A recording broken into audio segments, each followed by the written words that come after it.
Hey now! What is up, everybody? My name is Mike Brown, aka Review King MB, and Smallville Rewind. This is one of those episodes that I'm not sure if people enjoy this for the most part, as far as a universal type feeling on the episode, or if they had fun with it just as much as I did, because I enjoyed this episode quite a bit. I admit it was out there. It's titled Nicodemus, and at the beginning of the episode, we see this crazed guy. We've never seen him before because it was taking me a second to go like, wait a minute, is this guy, has he been on the show before? Because he's driving in his car, he's losing his shit, he's so like angry and high energy and just all over the place. He's honking his horn, he's on his phone trying to call Lionel Luthor, and he can't get in touch with him. He's saying that he's just discovered something, and it's crazy, it's insane. And then he starts driving up on Jonathan Kent, who's in his truck. I believe Jonathan Kent is listening to the Dukes of Hazzard song in his car, which is hilarious because of John Schneider, for obvious reasons. So the guy behind him, honking, just being impatient, road rage up the ass. And then he tries to go around and he crashes his car big time. Like it drives up this ramp and completely falls over. I loved seeing Jonathan, even though this guy was being a dick. I love that Jonathan, being the father of Clark Kent, the father of Superman, gets out of his car, grabs the guy, pulls him out from the car, saves his life because the car eventually blows up. So there you go, Jonathan is a hero in his own right. And then while he's checking on him on the ground, this mysterious flower just raises up from the ground and spits this like mist into Jonathan's face. He sneezes, and you're like, oh shit, something's about to go down with this. And then you cut to Jonathan at the Kent home. Clark comes home and finds Jonathan like all over Martha. They're in the kitchen and he's like up on her, being overly affectionate to the point where we've never seen this type of interaction between before. Even Martha's like, whoa, whoa, what's going on here? And Jonathan's like, oh, yeah, he grabs a beer. He doesn't want to work for the day. He just wants to watch football. John Schneider is clearly enjoying doing this because it's a version of Jonathan Kent that we've never seen before. Just this carefree, don't give a fuck attitude. Doesn't want to work on the farm. Just wants to do man stuff, I guess. And even Clark's like, what the fuck? Lex Luthor shows up at the house. It's always interesting when Lex shows up at the house. And Jonathan, because of the effects of this flower, is extra salty, extra dickish to Lex, more so than usual. You could argue that, like, well, can you tell a difference between the way that he talks to Lex here? But he does say something pretty fucked up because Lex says he's there to check on Jonathan to make sure he's okay. Jonathan says, no, you're not. You're here to make sure I don't sue your ass because the guy was a Luthor Corp employee and potentially the flower is involved with Lex. And so who knows? Maybe there is some truth to Lex maybe was looking out for himself in a small percentage, but I do think he also cares about the Kents. And Jonathan says, if the Luthors drop dead right now, I would not shed a tear. Even Martha's like, holy fuck. And Jonathan's like, you know what? I'm going to go take a nap. Which is like, all right, being a dick, I guess, takes up a lot of energy. And then we get the scene where Jonathan, you hear the phone ring. It's one of those phones, those house phones, where if somebody leaves you a message, you could hear the message as it's being recorded, as it's being done. So if you want to pick up the phone during that person's voicemail, you can just pick it up and talk to them. So you hear on the message that somebody from the bank is calling the Kents to tell them that they did not get approved for a loan. And Jonathan hears this. He picks up the phone and he says, "Listen here, you piece of shit. After everything I've done for this community and I can't get this," which, fair point. He says, "You know what? I'm going to go there and so that you can say no right to my face, motherfucker." Okay, minus the curse words. This is what Jonathan is doing. And the shot of Clark walking like down the street, like in the square type area, and he sees Jonathan drive the truck down, like zooming down the street. There's a shot too where Jonathan, like, instead of rolling down his window to yell at the person, he opens his door. So he looks even more wild, even more out of control, even more crazed. And Clark's like, "What the fuck?" So he super speeds to catch up to him. And thank God he did this. Thank God Clark just didn't say, that was odd, and let me go find Lana. Like he actually looked into what's going on with his father, because Jonathan had a shotgun and he was about to go to the bank and potentially the open season shoot up the place. Like, that's dark as fuck. But obviously he is impaired from this flower, and as Clark is trying to grab the gun away from him, there's a moment where Jonathan, like, it's clearly an accident, and thank God Clark is bulletproof, because the gun winds up in front of Clark and Jonathan pulls the trigger and shoots him in the chest. Now, nothing happens to him, but he clearly got shot. Even Clark is like, "Whoa, like, Dad, what's going on?" And that almost wakes Jonathan up from his trance. It's almost like he realized what the fuck he just did, and he starts seeing blur and passes out. In the hospital, you come to find out that the guy from the car wreck that Jonathan saved, who also was affected by this flower, right? He's now in a coma. So Clark and Martha hear this and they think, well, that there's Jonathan's fate. Great, we need to figure this shit out. I like when Lex shows up and Lex goes, "Don't worry, guys. I flew the best doctors from Metropolis. They're in town. They're going to take care of it." I think I've heard Lex say this 3 or 4 times now. It's just like, thank God for the doctors in Metropolis, because we would be fucked without those doctors. And you see Dr. Hamilton, Joe Morton, who, it's been a while since we've seen him. It was great to see him back, not just because I like seeing the continued thread of whatever Hamilton and Lex's arrangement is, what he's paying him for, the research on the meteor rocks. I like all that backstory or backdrop, but also this actor is phenomenal. He's great in like literally everything he's in. So him being here almost elevates the show and his scenes when he's there. And you're seeing Lex trying to figure out what's going on here. The flower, where's this flower coming from? And Hamilton is talking about how this flower has been extinct for like over 100 years. It's from Native Americans, blah, blah, blah. He was able to use the meteor rock research to bring this flower back. And it's like, why would the fuck would you want to bring this back? Even when Lex says that to him, he tries to say that, like, oh, yeah, the flowers could be used for other stuff, for other resources, even though the main thing that the flowers do is not worth it. He's already read up about how it wiped out an old village years ago, and that's why they burnt it down to get rid of it, because it was too dangerous. I don't know what this flower could do for good that's worth all of the potential bad that it's already started. Lana is with Chloe. They're trying to figure out what went on with this. And they go to the crash site. And at first they don't find anything. But then Lana finds the flower.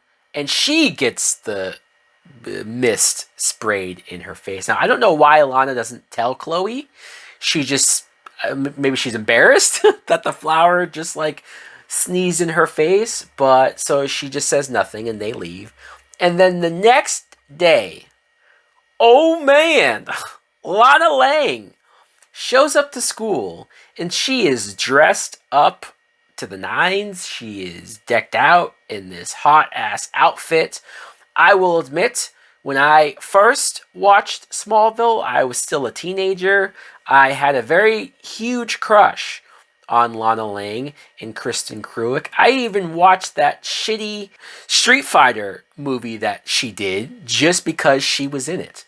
So, yes, seeing Lana like this, it's definitely different. It's definitely not like the original Lana Lang character, but it's also cool to see Kristen play this different type of personality. I know it's still Lana Lang, and you could debate whether or not this flower is bringing out the person's inner desires, or if it's just bringing out the worst qualities in anybody, right? No matter who it infects, it's going to bring out bad things as opposed to maybe what the person would actually really want to do. I guess you can debate that because I don't know if any part of Jonathan would do the things that Jonathan did.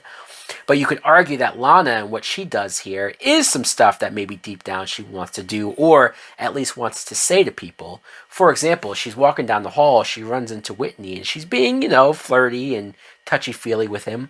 But when he says that he can't skip class because he's trying to catch up on grades, and he can't hang out with her after because he has work, and he has to then go see his dad, Lana just says, you know what, Whitney, I am so done with this bullshit. I am so done with the bullshit with your dad, the bullshit with you.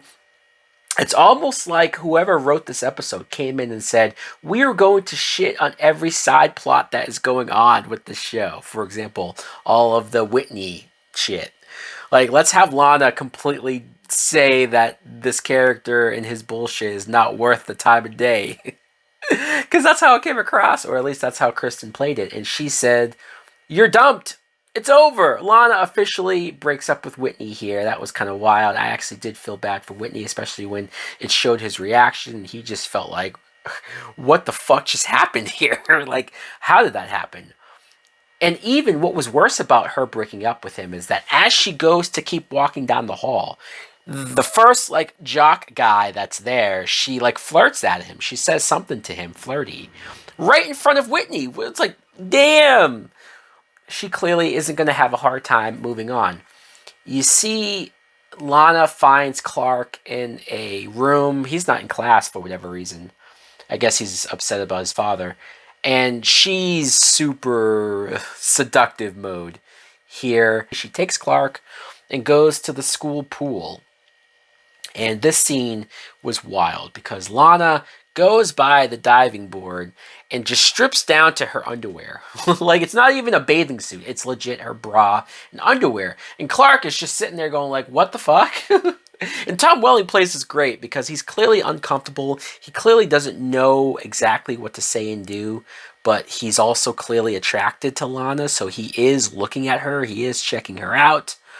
And I like that Lana, she has this smirk, this mischievous smile. She's playing this so well.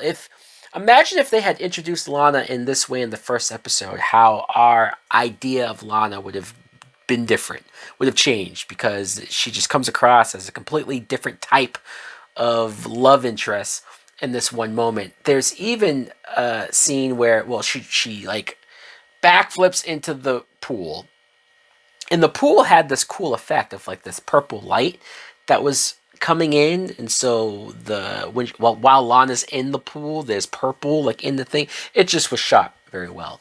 And so Lana comes out, now she's all wet, of course, and she goes up to Clark and she says, look, Clark, I know you want me. Woo-hoo-hoo-hoo! What?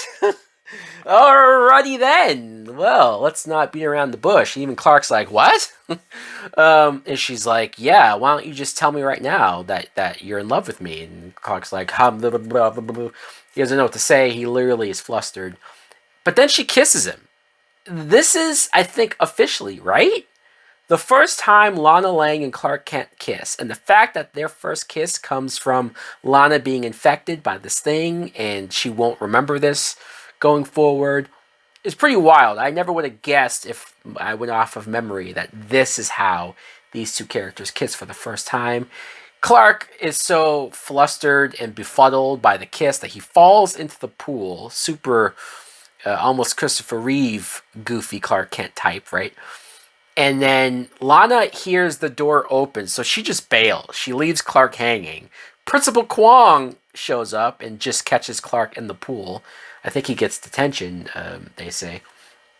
And then Clark and Chloe are trying to figure out what's wrong with Lana, that she's acting like Jonathan, and maybe it's connected to this and connected to that. I love that Chloe, even though it doesn't make sense, even though it's so completely far fetched, even though it's like, huh? Because anybody this smart in high school should just skip all of these grades and go straight to working for the government or working for some high tech science lab. I don't know, because Chloe is able to somehow figure out that not only is it this flower, but she figures out that it's connected to the Dr. Hamilton character. And so they I think Chloe finds out where his lab is and goes to try to meet with him.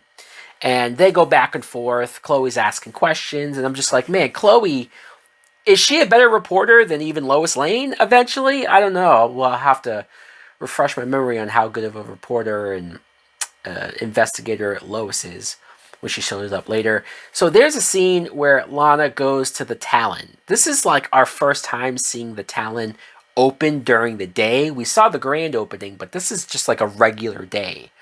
And she's there. There's a decent amount of people there too. Like, I think they're making money just from the sheer number of customers in the afternoon.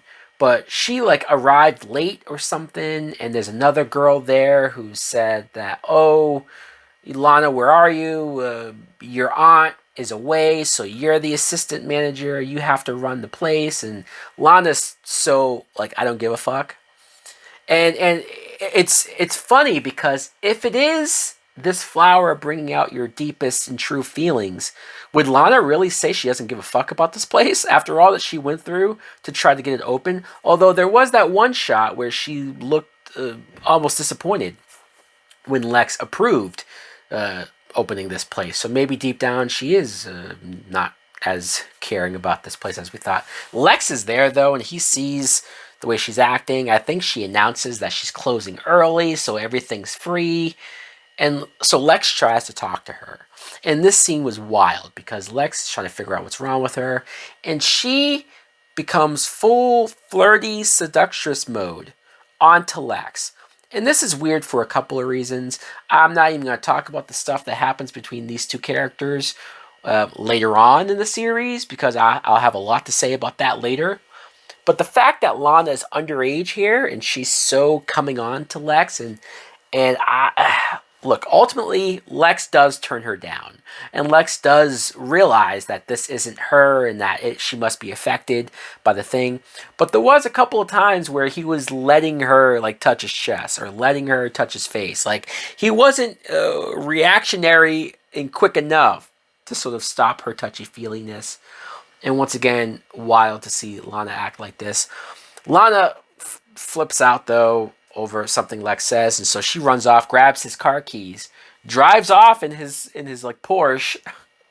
Clark sees her drive away, so Clark obviously knows. Clark super speeds to follow her. She drives out to this windmill because earlier in the episode, Chloe asked her what's something that she would want to do, and she wanted to climb the windmill or whatever the fuck. Foreshadowing. So she's there, Clark is there, and when Clark's trying to talk her down from climbing the windmill, she says something to the effect of, Clark, you won't even be true to yourself and tell me that you're in love with me. So I don't want to hear it, right? So she starts climbing up. She gets delirious in the same way that Jonathan did earlier, and she falls from the ladder of the windmill. Clark catches her, brings her to the hospital. You find out at the hospital that the original guy from the car accident, he's now dead, which is fucked up. And you hear that Jonathan is in a coma, so he's following the same steps and path that the first guy did. Also, clearly Lana's about to probably coma and die as well. And this is crazy. This is a lot going on. Chloe and Pete go back to Dr. Hamilton's place, and he's not there. They're looking around, and you just hear this glass break while Chloe's on her own looking at something. She turns around and she sees the broken thing where I think one of the flowers were, and Pete's already infected. Now, I'm not sure if it works that fast. Everyone else, it seemed to happen like in a few hours or maybe overnight. But no, Pete's infected. Pete has this like sinister grin on his face, and he threatens Chloe. It's pretty fucked up. Well, first, he mentions how beautiful she is, which is like, oh, so Pete does have the hots for Chloe. That confirms that. He also shows some disgust for the fact that Chloe always just pays attention to Clark, and let's just forget about Pete. Pete's barely there, which is kind of a commentary on what I said about the lack of Pete Ross in these episodes. And then he makes a comment about hating Lex because of how Lex came in and stole Clark away as a friend, which was interesting. I've never heard Pete talk about this before, having resentment over the fact that Clark is friends with Lex Luthor. We also find out that Pete has this issue with Lex because Lionel fucked over his parents with some land or some company. So basically, it's like he has a vendetta with the Luthors, which I guess makes sense, but it's interesting how many people have issues with Lex or a Luthor in general. And Pete threatens Chloe with a gun. This was wild. And the way that Sam Jones portrayed this, angry and pretty intense and scary. So he goes off with the gun to go after Lex. And we see Pete just arrives to the mansion. No security in sight. I wrote in my notes, where the fuck is security? I know we've joked about this from past episodes, but this might be the most egregious because Pete goes there, Sam Jones, with a gun. So it's like, if security was present, there's no way he would have made it past them with this gun. And so he shoots at Dr. Hamilton and then tries to shoot Lex. They have this book that may have the antidote to the virus.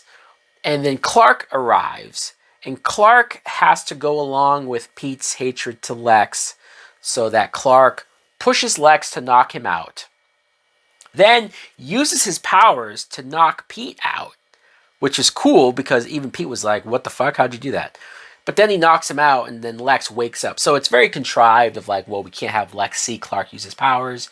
And so he had to pretend to be on Pete's side and say bullshit to Lex. But then after that, he says he didn't mean it. And you see, so the cure works. The cure wakes up Jonathan, wakes up Lana and Pete. They're saved. They're cured. There was a scene where Lex had to lie to Clark. Clark asked him whether or not he knows about the flower, knows about Dr. Hamilton's experiments, and Lex lies and says no. And you could argue that that makes Lex just as bad as Clark as far as not trusting his friend, not telling him the truth. I was trying to debate this myself of like, is Lex an asshole for not telling Clark? But you could argue that because Lex doesn't trust Clark, or Lex is seemingly aware that Clark is lying about something, maybe that's why he's not fully committing to telling him. Maybe that's why Lex is withholding truth on his own. Could be the case, or maybe Lex is an asshole. So you see that Lex cleared out Hamilton's lab. He tells him that he's going to move him to the Cadmus place that he bought a while back. And then the episode ends with Clark and Lana at the windmill, and she says she had to apologize to everybody. Clark says, when she says, do I have to apologize to you for anything? I kind of wanted Clark to tell her what she said and did, but of course he does not. And we get U2, A Beautiful Day, which is a song that I haven't heard in so long. And they used it to end the episode. It's pretty wild, but it's a pretty good song. So overall, I enjoyed this. Look, was it silly? Was it over the top? Was it far-fetched? Yes, but I am a sucker for an episode that has characters acting different from how they normally act. It gets me every time. This was a lot of fun. Let me know in the comments below, what did you think of Nicodemus, if you liked it as well. Thanks for watching. Like, comment, subscribe. Later!